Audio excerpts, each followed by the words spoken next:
Hello, everyone. Hi, Happy Friday. I can't believe it's Friday. That's so awesome. Today, I don't know if you knew, but today is International Women's Day. It is, and I would like to say that's why we planned for both of us to do this live, Oh, we didn't. but we didn't. I know normally Ricardo is here, but I said I wanted to do this very special live today because we are going to be bringing on Tyson, who is one of our partners from AT Systems, and I got to spend a week working and learning with him. So Last week, right? last week I was in Anaheim and Heli Expo, and I just wanted to be a part of today's live, and it happened to be International Women's Day. So we have Michelle with us on this live. My name is Ananda. If you are a woman, give us a little heart. Let us Yes. know where you're watching.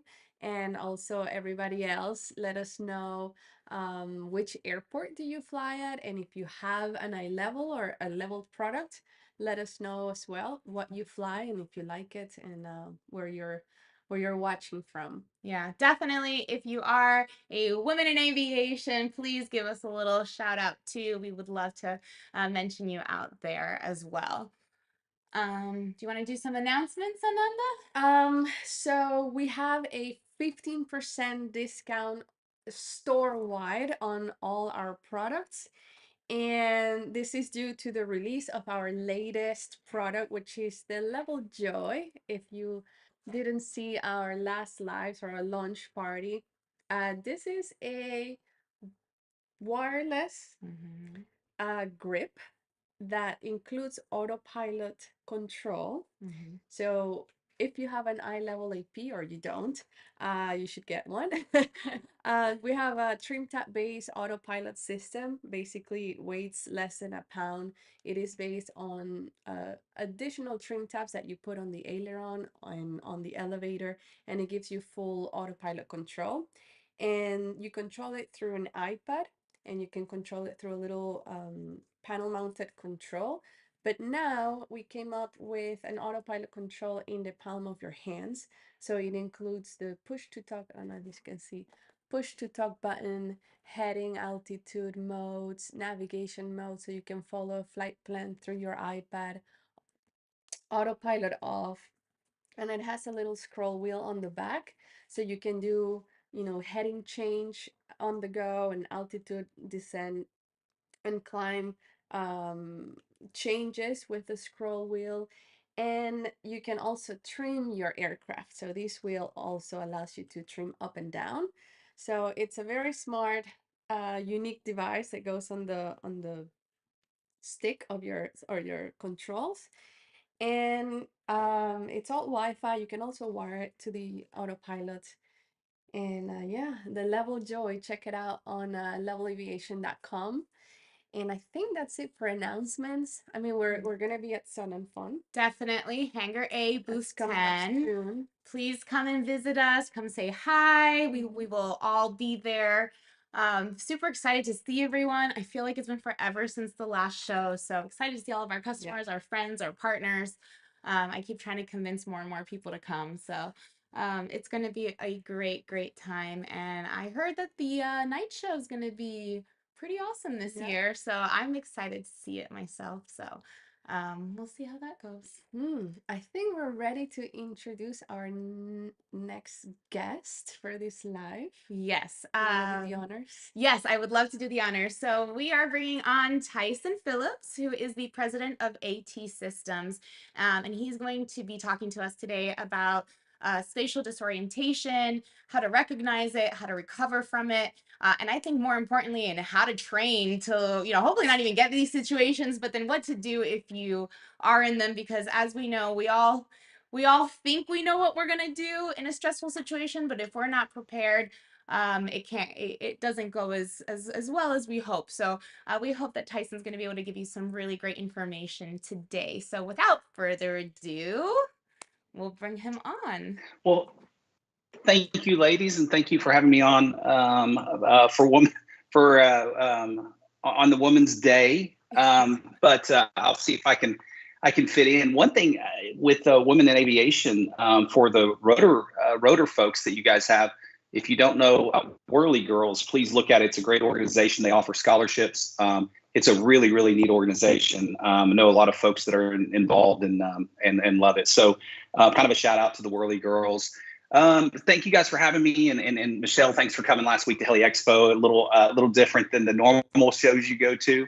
Yeah, you not made as much me flying, dress up, unfortunately. Tyson. I normally go to these shows in sneakers and a t-shirt. I had to put makeup on and nice shoes.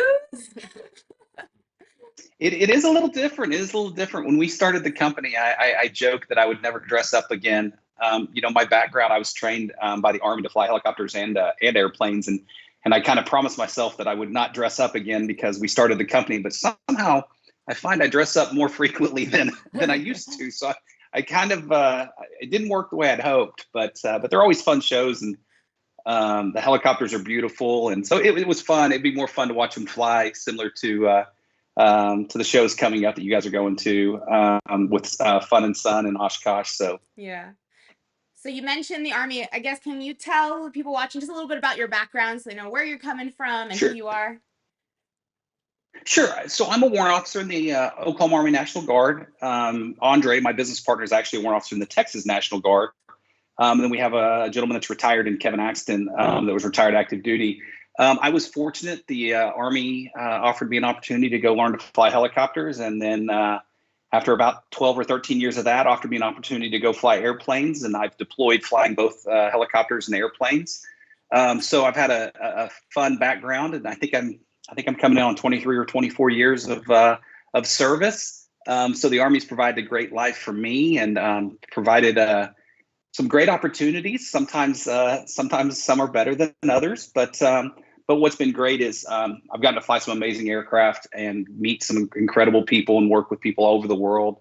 And of course, that's what kind of led us into developing our training system and really digging deep into the problem with low flight visibility or low visibility flight conditions. So yeah, I can't thank the Army enough. They've provided a great life and great opportunity and education for me. Awesome. Well, thank you very much for your service. I know we're all very grateful for it. Thank and all you. the others that are serving, active and inactive. So thank you very much. Did you? No. Okay. Awesome. So why don't we go ahead and get started? Let's talk a little bit about, I got to hear you talk about your system and the importance of it. I would really love to hear more about, what is the leading cause of fatal general aviation accidents today? Sure. So general aviation, from the NTSB, would be loss of control in flight, and then some others that kind of fall in that same category are going to be CFIT, controlled flight into terrain, and a lot of times, and not exclusively, but a lot of times, loss of control in flight and CFIT are going to be associated to what we call inadvertent IMC. There's the terms changing to UIMC, unintentional. But at the end of the day, it's low visibility flight conditions. So regardless of what you want to call it, that's what's leading to these fatal accidents, both on the rotor wing and the fixed wing side. I participated on a lot of groups with the FAA, the NTSB, the U.S. Helicopter Safety Team, from a team I kind of got involved in, candidly on accident, but it was a really good experience for me as I participated in an AOPA team regarding low visibility flight, inadvertent IMC, spatial disorientation. A lot of these words we use synonymous, even though they're all unique words, but we kind of ball them into one category. And it was a great opportunity because a lot of my research is helicopter driven, because my background is heavy in the helicopter, much more than the airplane side. And what we were able to do is we were able to look that the helicopter folks were assigned helicopter accidents. So we really kind of turned and looked at a different view. And it was very interesting to see what I refer to as the normal accident. In a helicopter, the normal accident seems to be in the en route phase, almost exclusively. And again, not always. The airplane tended not to be in the en route phase, but more in the terminal phase of flight. And I don't want to imply it's that turn to final or that turn in the traffic pattern, not that close to the terminal, but rather into that 20 miles or so, 30 miles from the airport. And I'm not really clear on the reason I can kind of make some assumptions, but they're just assumptions. But it was interesting that the typical airplane accident is going to occur as you kind of get close to your destination, which ironically goes into, most fatal accidents in a car happen within a few miles of your home. So I don't know if there's a correlation there, but it was a little different accident. So it was really interesting to be able to, to be able to dig into the airplane accident. So it was eye opening, I will say.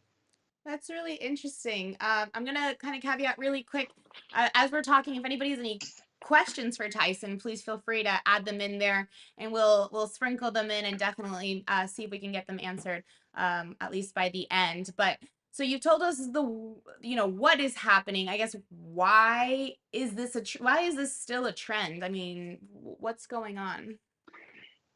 Yeah, so when we had an accident in the National Guard that involved some National Guardsmen, and it was inadvertent IMC, low visibility flight. Andre and I kind of, why did this happen? The accident aircraft was a 4-axis autopilot Black Hawk, very capable aircraft, very capable crew. And we really started digging into the why. Research on the why. And then in parallel of the why is, can we do training better? And that's really what led us down the road to our system. What we found in the why is the fact that we've trained ineffectively all through this time. We've trained without vestibular illusions or without visual illusions. And what we found in these accidents is it's the combination of visual, so false horizon, let's say, and vestibular. We use the leans for our discussion. It's when those illusions combine, it confuses the brain. And that's been the gap in training. And it's from the infancy. It's from the first day you get into the aircraft up till your last flight. We have ineffectively trained it.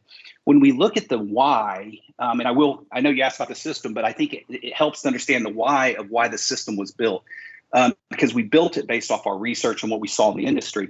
And I don't want to teach an aeromed class. And when I teach this, it's about an hour and a half block of instruction. And one slide says, we teach in too much detail. And then the next slide is a picture of the brain with the limbic system and the prefrontal cortex. So it's kind of funny that I want to talk about in-depth terms, but it makes it easier to understand. If we look at how our brain functions, our prefrontal cortex is what we use in our day-to-day interactions right now. And it's the thought processing of our brain. It's where we process information and make decisions, apply logic, if you will. But when we look at our limbic system, it's the part of our brain that doesn't apply logic. It's short part of our brain, and it goes straight to action. So when we expose ourselves to a training event, emergency procedures, that training event, we're training that muscle memory. We're training the limbic system to respond in high stress. What we realized we were failing is we never had the visual and vestibular illusions.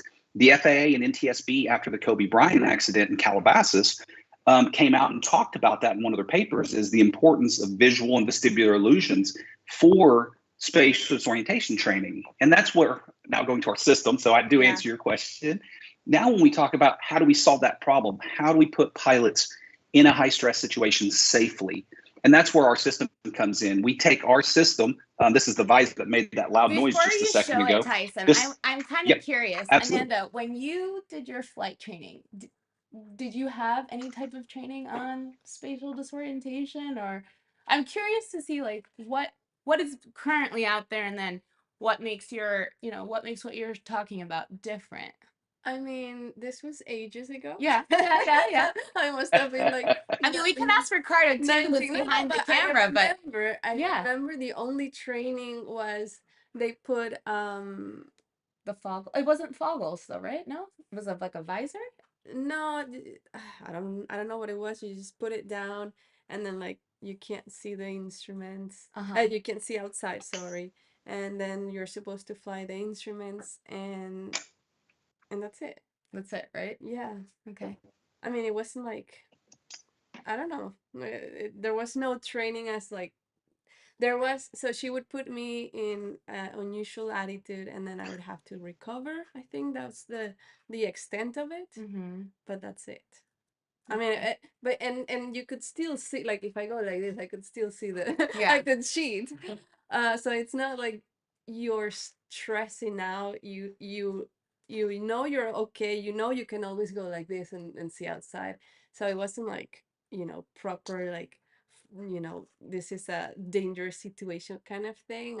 I took it like, okay, let me just recover. It was very easy. Yeah.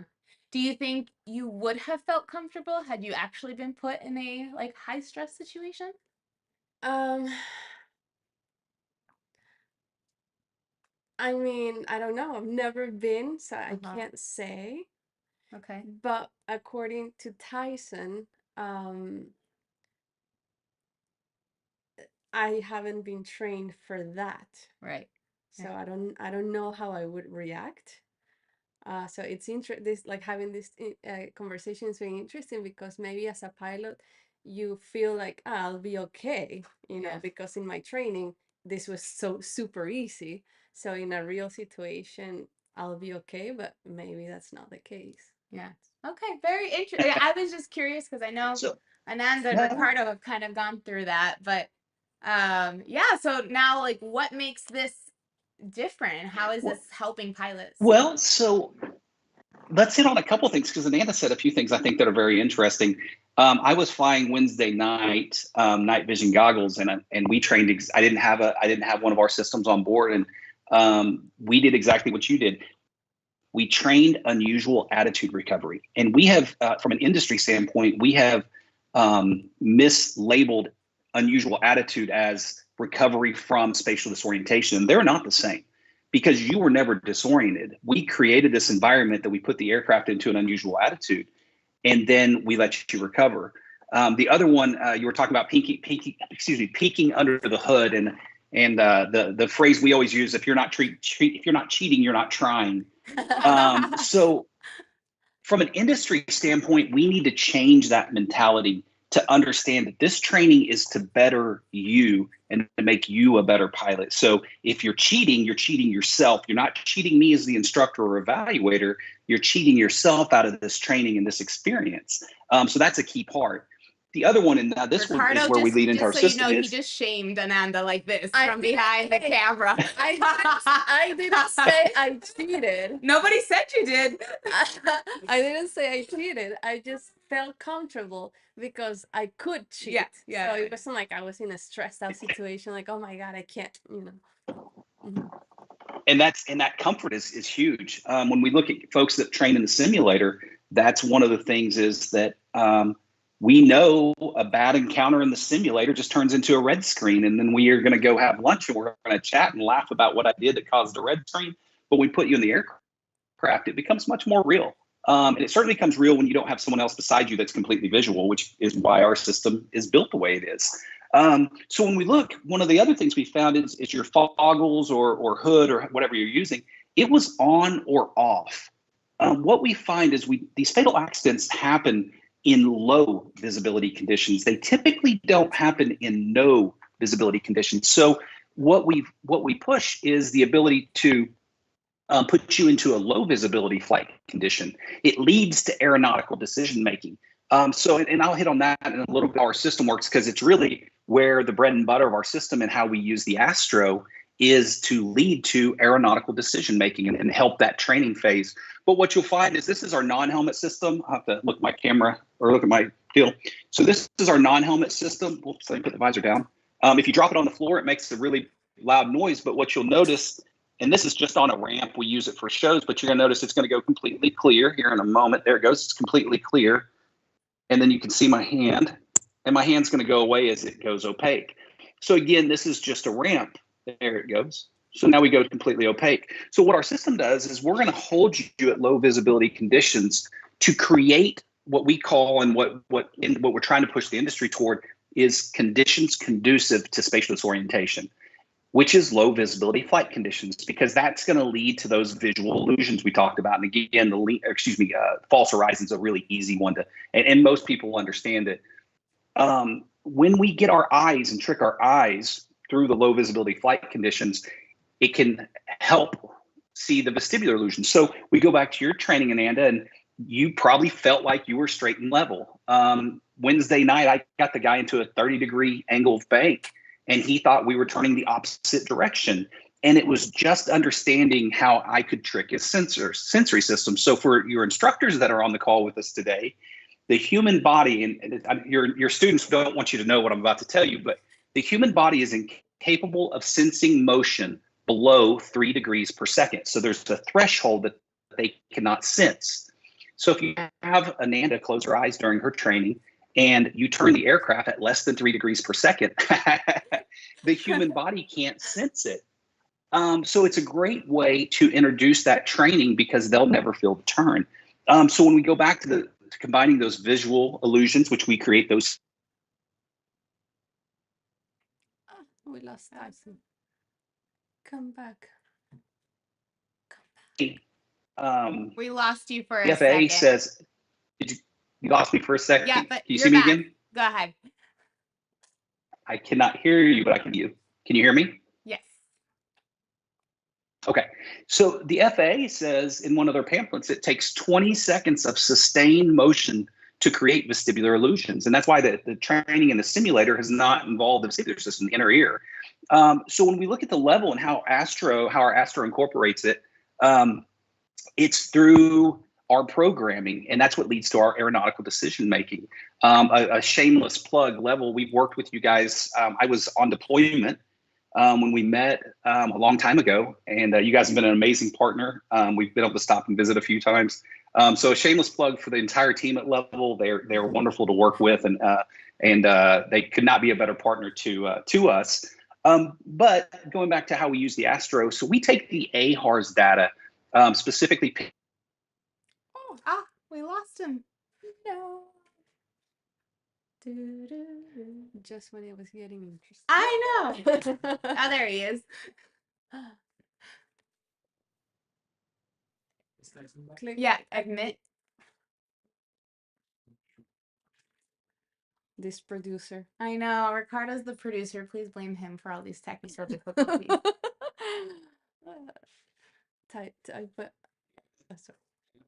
Welcome back. I'm not sure exactly where I fell off. No, I got you guys. I can see you now. We use the data from the Astro. Can you guys see me? Yes. Okay, perfect. You're frozen a little bit on my side. So we use the data from the Astro, specifically the pitch, roll, altitude, and location data to help make decisions. So for example, we can put a pilot, we'll take off in 4 miles visibility, 5 miles visibility, and say 3,000 feet. So we're in that marginal VFR condition. And we're going to bring the visibility down to say 3 miles. So we're still in VFR conditions or VMC conditions, excuse me, from a definition. But what we're able to do is lower that visibility, and we do it automatically. For example, if we hit a checkpoint, we can do it based on time, based on distance, based on any of these factors, and all that data is coming from the AHARS. What that's leading to is that we call it, in the helicopter world, we call it en-route decision points. It came from NEMSA, which is the National EMS Pilots Association, great organization. They came up with this technique that says, if you do this, sitting right here at the table, we're talking about our flight, we're going to brief all the action items.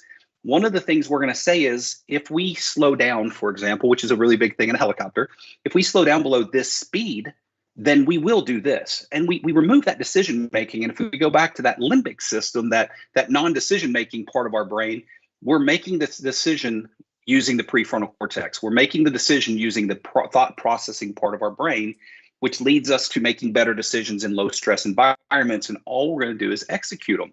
So we're able to recreate those environments. On the airplane side, it's no different. You obviously can't slow down as much as we can in a helicopter, but you can go down for certain.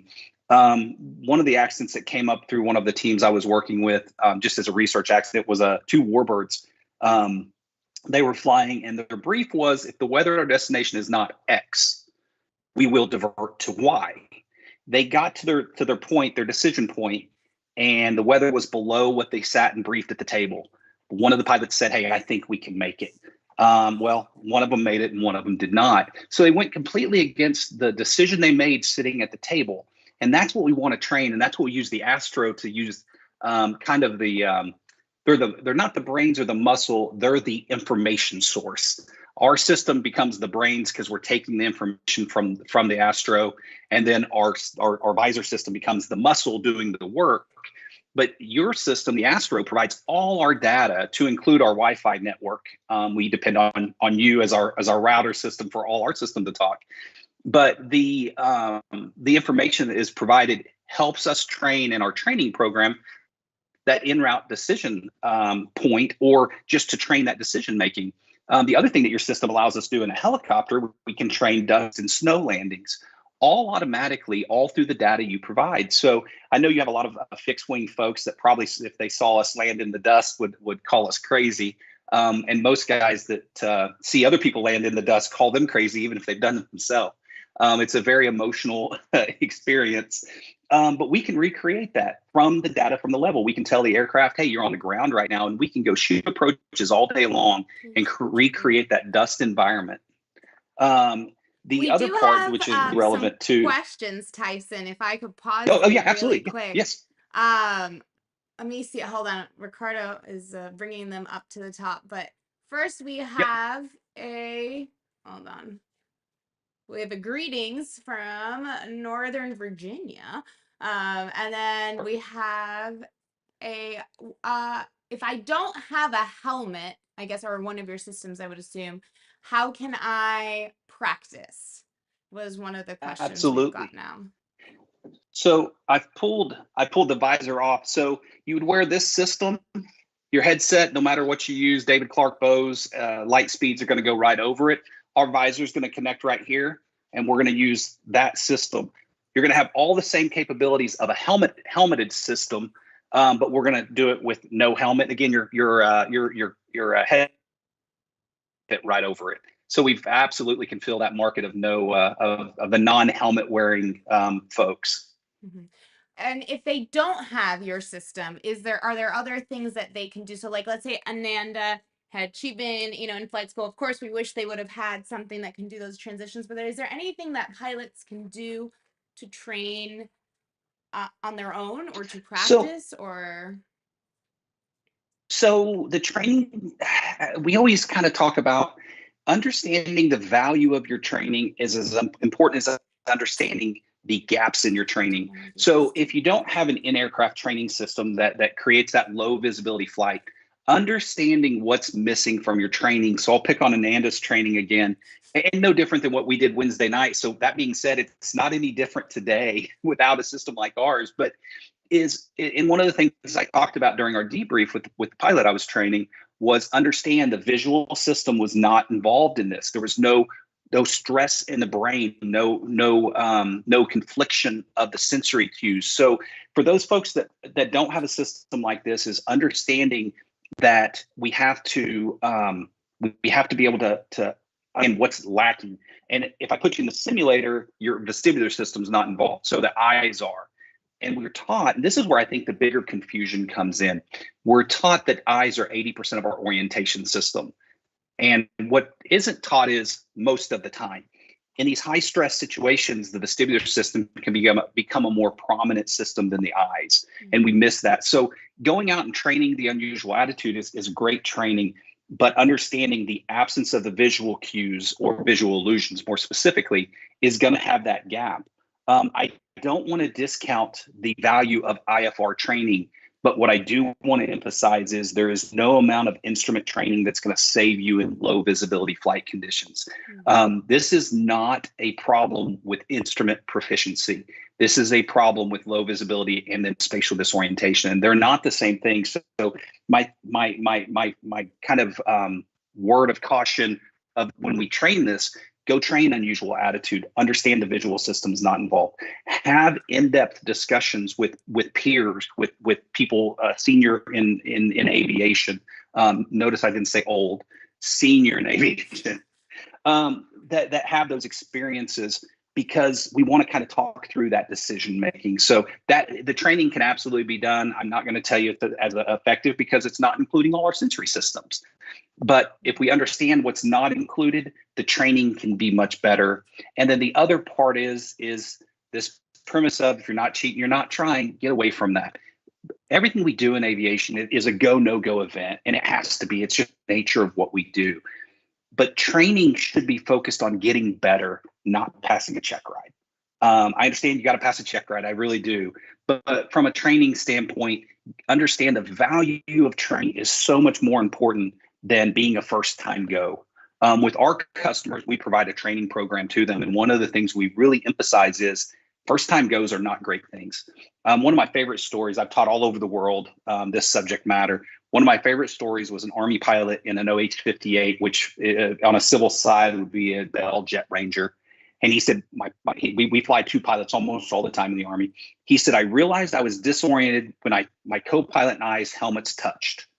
So we have two pilots in the same aircraft, in the same conditions, experiencing 180-degree opposite illusions. One leans left, one leans right, and we touch helmets.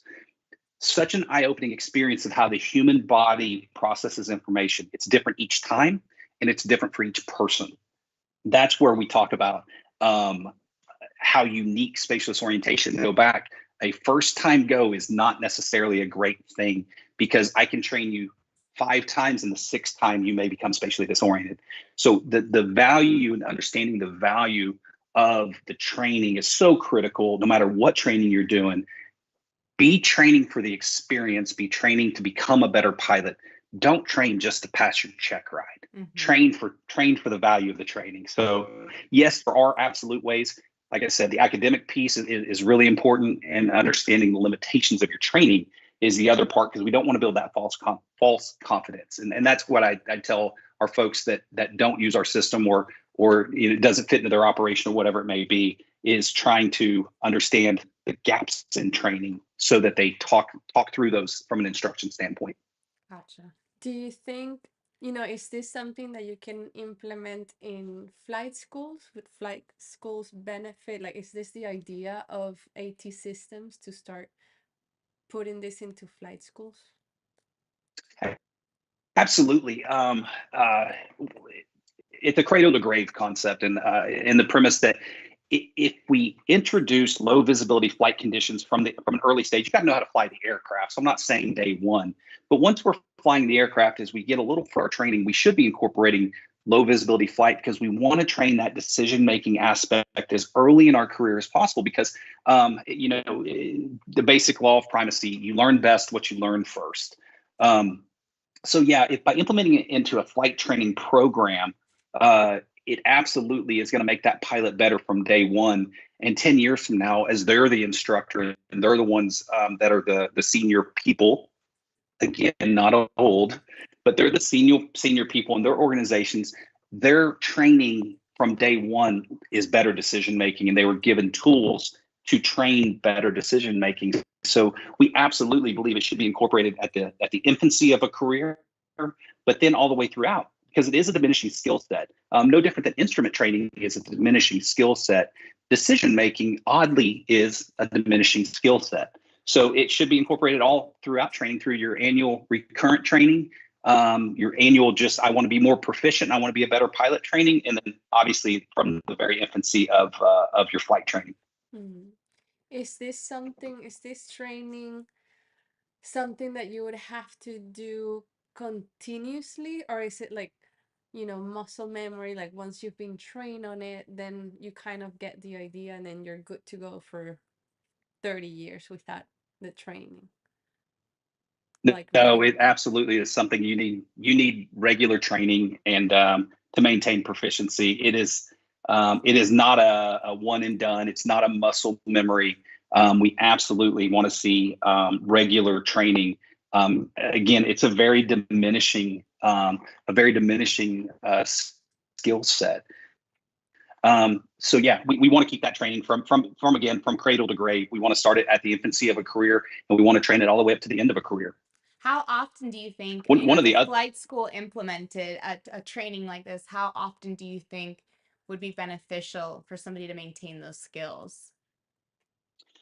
So from a flight school standpoint, what our training program is going to be is we're going to incorporate in 2 parts of the a little bit into the private phase that we want to talk about that, and we're going to focus on decision making. As we get into the commercial, the instrument is the more advanced phases of flight training.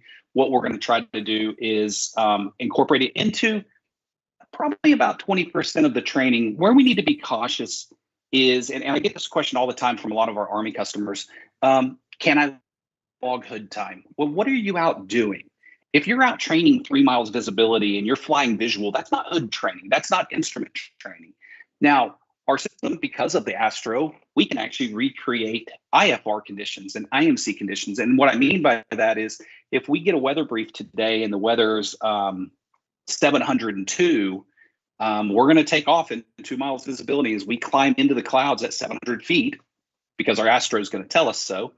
We're going to go into that 0-0. But more important, coming out of the approach, and let's say we have that same 702 ceilings of visibility, when we come out of the clouds, we're going to come out to 2 miles visibility because with the automation and the joy, the level joy is a great example.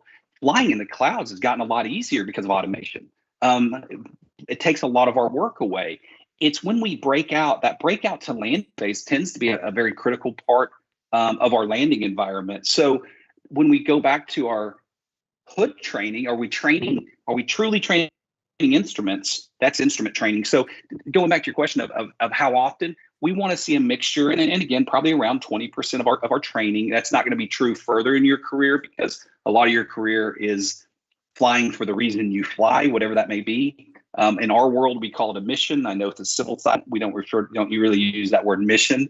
But whatever your flight activity is going to dictate that. In the training environment, about 20% is realistic. And again, some of that's going to be true instrument training, and some of it's going to be that low visibility flight, leading more specifically to that decision making. Okay. Okay. What do we have next, Ananda? I don't know. I mean, how can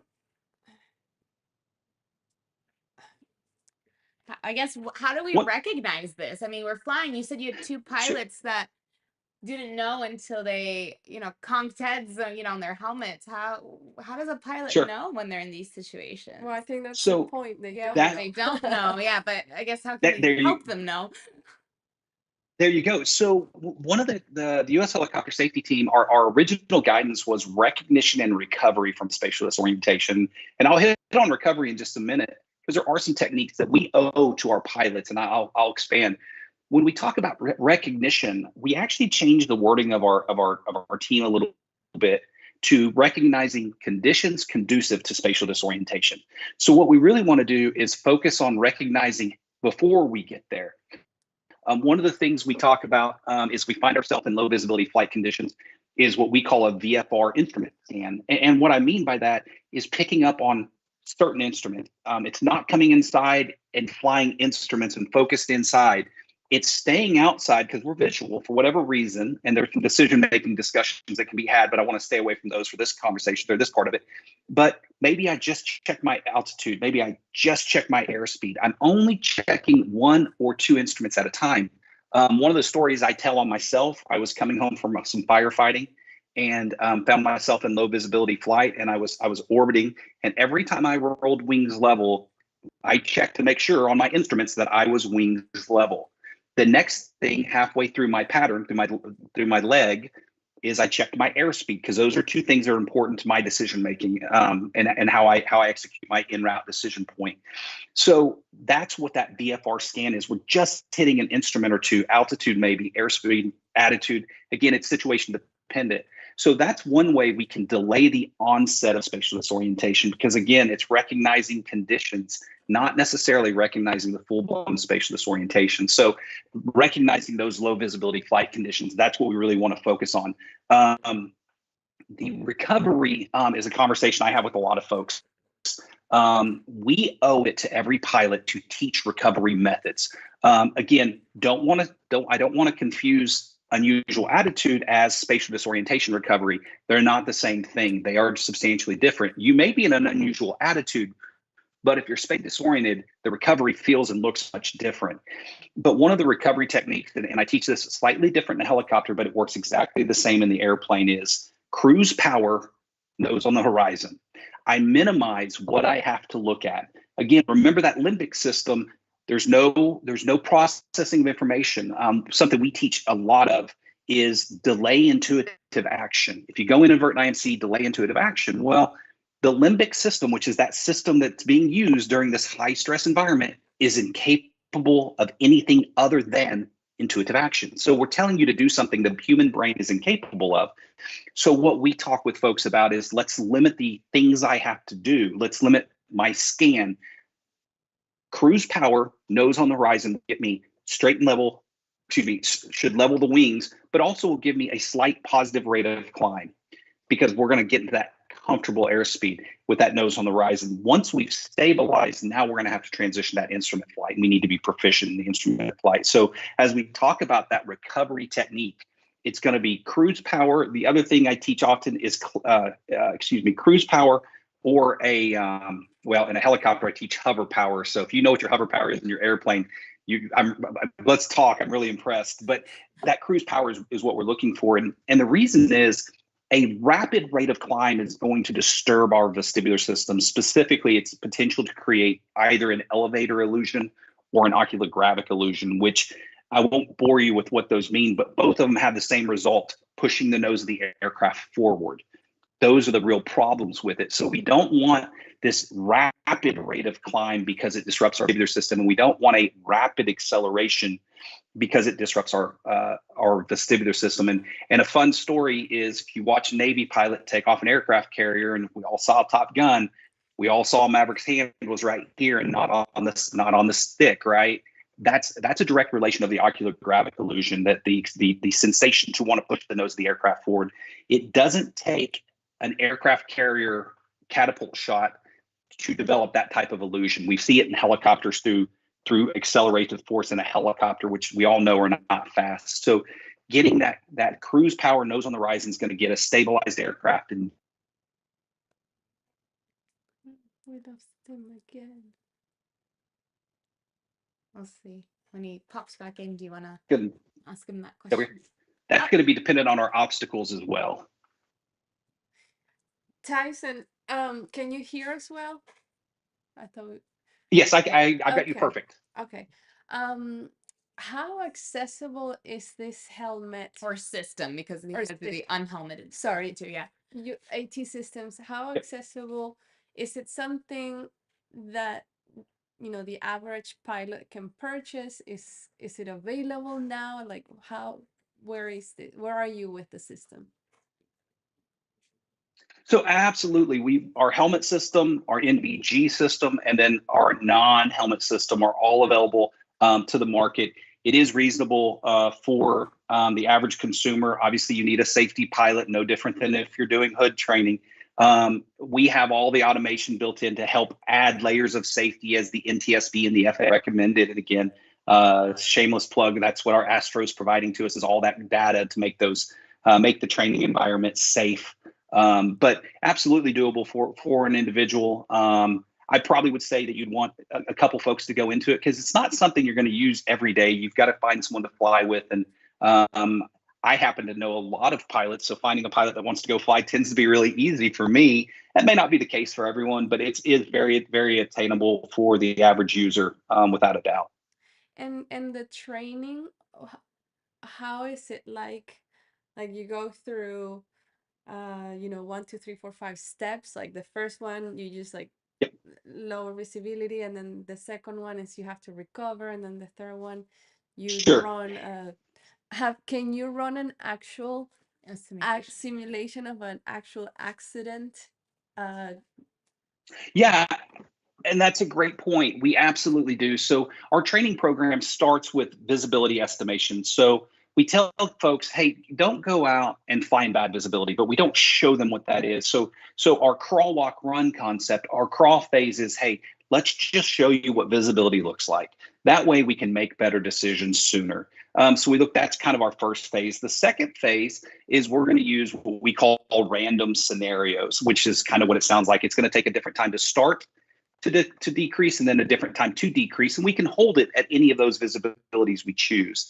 And next phase is kind of where it leads to your question. So we want to make the training as realistic as possible. So we have a lot of EMS and law enforcement customers. So we'll put them, hey, you're going to go support a ground unit. You're going to go to this point.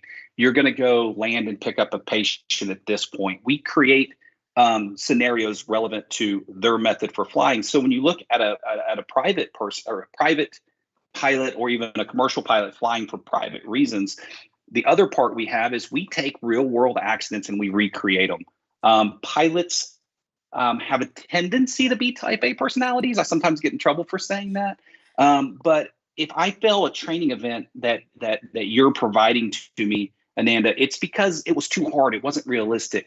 We remove that by taking a real world fatal accident and recreating it. That way we remove the I'm too good to fail concept. This is not my opinion or Michelle's or Ananda's or anyone's.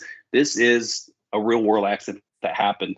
So we take that real world accident, we recreate it so that we, one, it's as realistic as it can be, but we put that pilot in a real world scenario. So if your mission, and I use that term because of my background, but if your mission is to go eat, we have a great Mexican place here in Oklahoma, in Ponca City. So if you're close to Ponca City, Oklahoma, I recommend stopping by there. It's great, great food. You have to buy the chips, but they're phenomenal. But if my mission is to go eat at Enrique's, that's the reason I'm flying today. So we recreate what that reason is. But I'm probably going to make better decisions going to eat. I'm going to make poorer decisions when I have to come home because I have dinner with my family or I have plans with my family. So we create our system and our scenario training. We're going to work with each customer to say, hey, here's how you create stress for yourself or your training pilot, whatever the reason may be. And again, what's our typical reason for a private pilot? Probably what we call get there-itis, get home-itis. The technical term is plan continuation bias. My career, we always grew up of get there-itis. But our plan continuation bias is what really kind of bites us. And it's what leads to bad decision making because I press to get home. And there's all kinds of research that goes back to the closer I get to completing a task, the further and harder I will push. And I always joke, so the weather that I'm a fair weather airplane flyer. My son wants to go fly and I'm like, it's just a little windy for me. I have all the flight time I want. I fly for pure enjoyment when I fly the airplane. I get paid to fly the helicopter. So my threshold is pretty low for my own personal reasons.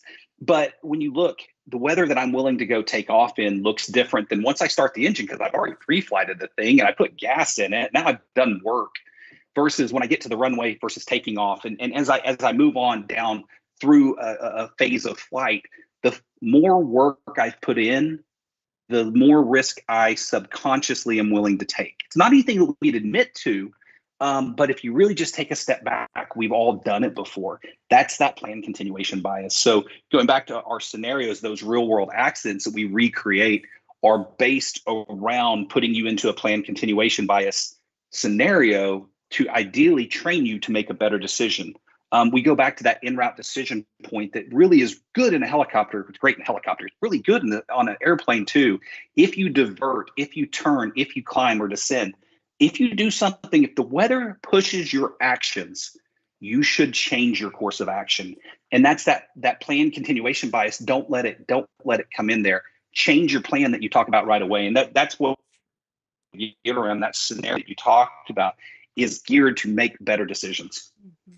Yeah, I can't tell you how many times I get to hang out with lots of pilots and I'll hear, it's not that bad. And I'm like, yeah, but it shouldn't even be a little bad, right? Like it's that, we can do it or we can make it or clear up on the way or whatever that looks like. So I've definitely, and I shared a personal story with you where I was trying to get home and a hurricane was approaching. And so sometimes the want to get home, that get home-itis, is sometimes stronger than the probably more logical, reasonable person in your brain. So for me, like I don't fly airplanes anymore, but I fly a paraglider.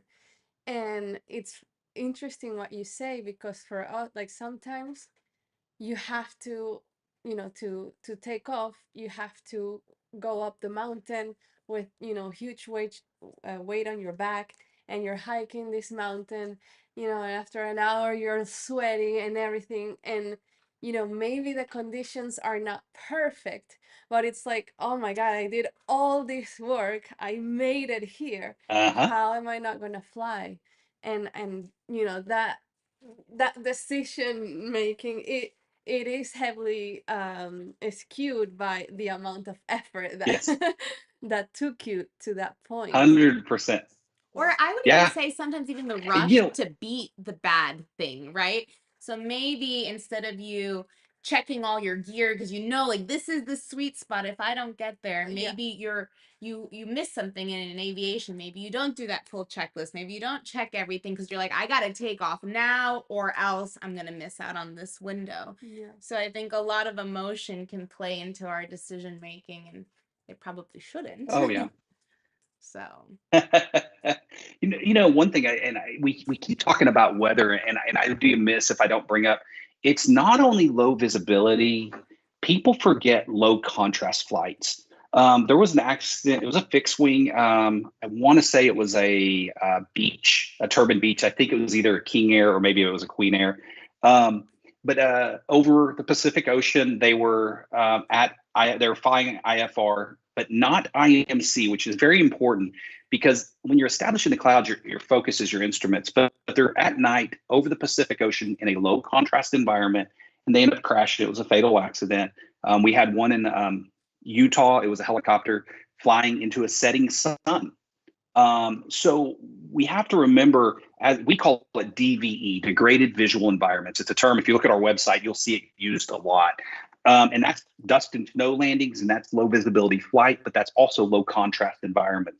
So when you start talking about these environments, you know, if you put your nose into the sun, that's a low contrast environment. We cannot discern where the horizon is because that's setting or rising sun. At night unaided is absolutely a low contrast environment. We don't spend a lot of time, most of our time at night, we're wearing vision goggles. So much, that's the greatest thing ever. But that low contrast condition is just as dangerous and needs to be trained for just the same as low visibility flight conditions. So for those folks that are saying, well, kind of like me, I'm a fair weather flyer. We can all be fair weather flyers, but we'll find ourselves in low contrast over water. And it doesn't take a Pacific Ocean. We had a safety stand down in the Army Guard the other day, and one of our Chinook crews was telling a story over a lake in Oklahoma. And for those that aren't familiar, our lakes are not big. So it doesn't take a big body of water to quickly develop some of those illusions in that low contrast. So just something to add that this is not just bad visibility and bad weather. We can find ourselves inadvertently in a low contrast environment really easily. yeah, I think that's definitely something that all of us have to keep in mind. That means you too, Pilot Ananda. But we are reaching the end of our lives. So first, thank you so much for the time. I know this was super Thank beneficial you. for me. If anybody wants to learn more about you, about your system, about training, spatial disorientation, where should they go? How can they find you? I guess, can we share that? Absolutely. So atsystemsllc.com. It's Alpha Tango Systems LLC.com, has all the information on our system, has a contact form. If I'm betting, I think my personal phone number's on there. You're welcome to call me. I never, as Michelle knows from Heli Expo, I never get bored talking about spatial disorientation. I talk to folks that are at the beginning of their career and at the end of their career and everywhere in between. So it's something that I've invested a ton of time, so it's near and dear. But the website is absolutely a great source to start from, and we'll get you in contact with really me personally, one way or the other, and we'll reach out. And please do love to talk spatial disorientation. We truly believe more effective training. If we just save one life, it's absolutely worth it. In the helicopter world, very few people are more than one degree removed from a fatal DVE or low visibility flight accident. And I don't think the airplane world is substantially different. We all know someone or know someone that knows someone that was involved in a spatial orientation accident. The number of celebrities is a kind of a bizarre statistic that were SD accidents. Please, yeah, absolutely. The website will get you in contact with me, and I will talk as long as anyone will listen. I will talk SD and more effective training and how to understand what's taking place in the brain. I'll bore you to death, I promise. Well, I think it's a great start to the conversation. Definitely, it sounds like there's a lot more to learn, but I hope all of anybody that's watching, just take some of those tips away, some of those decision making skills, and hopefully we'll be able to see more systems like you in flight schools and local trainings, so that, like you said, it's one life makes a difference. So. That's incredible. Amanda, Absolutely. can you tell people where to find us in the next cut? Yeah, our website is levelaviation.com. We're also in all the social media platforms. Just search for Level Aviation, Instagram, Facebook. We have a really nice Facebook community page where pilots share their experiences, photos, installations, questions. If somebody has a question on how to install the new Joy, for example, I don't think we have a forum yet for the Joy. But we will. We started shipping Joys last week or this week. So we're gonna see those there. So it's a Facebook official. What is it, Ricardo? Level Aviation official community page. Level Aviation official community page on Facebook. And yeah, and then we're doing YouTube lives every Friday. This is where you get to ask us questions, and we also have guests such as Tyson. So anything, if you have recommendations of what you want to see next, let us know in the chat or send us an email. And that's it. Yeah, we mentioned it at the beginning, but we'll say it one more time just in case you hopped on late. There is a 15% discount in our store on everything, not just Joys. So take advantage, because normally Ricardo's kind of stingy and only gives 10%. But I bullied him into giving us 15%. I'm the one that likes to give away the money. So come find me at Sun and Fun if you want more giveaways. Don't tell Ricardo I said that. But yes, looking forward to seeing everyone. Thank you again, Tyson, for your time and your expertise. Looking forward to working together more and making a difference. Okay.